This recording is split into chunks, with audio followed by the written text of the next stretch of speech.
La FIC vous présente L'important, c'est vous. Quand ça fait 8 heures que tu travailles dans un milieu où tu es stressé, où tu réanimes des nouveau-nés, où tu gères des hémorragies, après 8 heures, là, ton cerveau, là, il a besoin d'un repos, il a besoin d'une pause. Tu comptais sur ton repas pour pouvoir décompresser, mais malheureusement, ce soir-là, tu n'en as pas eu de repas. Comme chef d'équipe, mon rôle, c'est d'assister à toutes les naissances qui ont lieu sur mon corps de travail. Puis il faut comprendre que nous, on est la seule unité où on multiplie les patients.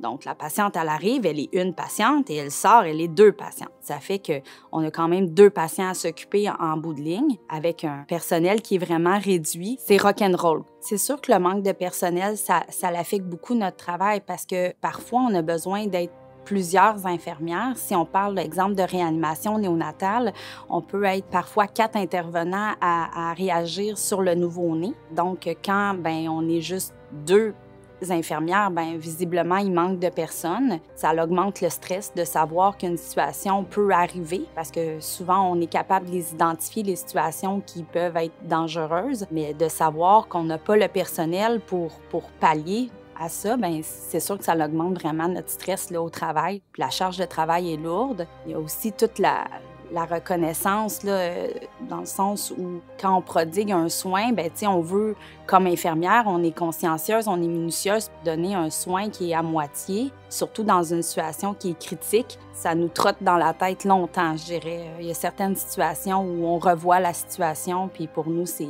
quand même difficile, puis on préfère être plus de personnel pour pouvoir faire les choses de façon optimale. Des fois, la ligne est mince entre le moment où on est alerte et le moment où on devient fatigué. Sans même s'en rendre compte, ça se glisse, les réflexes diminuent. Des fois, on le sent. Malheureusement, il n'y a pas personne pour prendre la relève, fait qu'il faut continuer, puis il faut passer par-dessus, puis continuer de travailler malgré ça.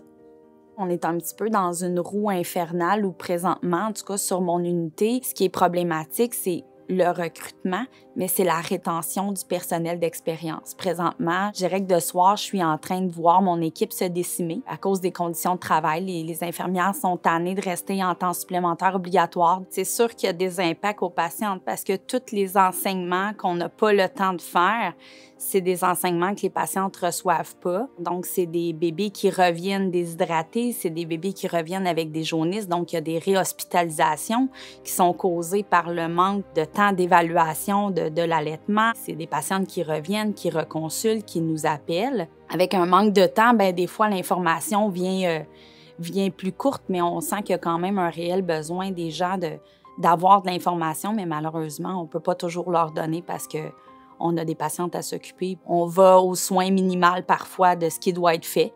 C'est pas toujours rose. Des fois, il arrive des décès ou des fois, il y a des petits bébés qui sont décédés. Donc, on a besoin d'accompagner ces femmes-là et cette famille-là dans leur deuil.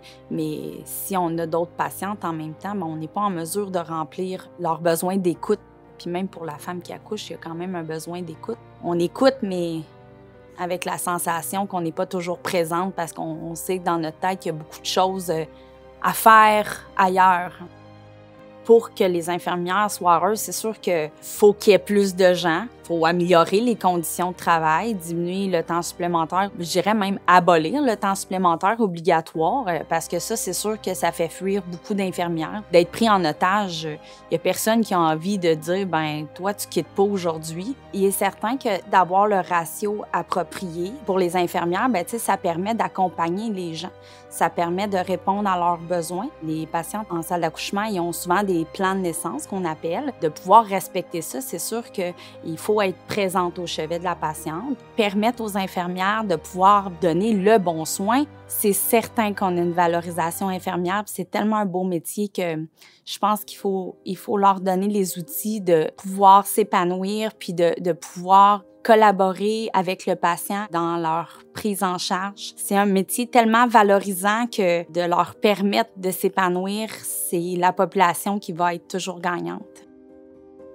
La FIC vous a présenté L'important, c'est vous, parce que nos conditions de travail sont vos conditions de soins.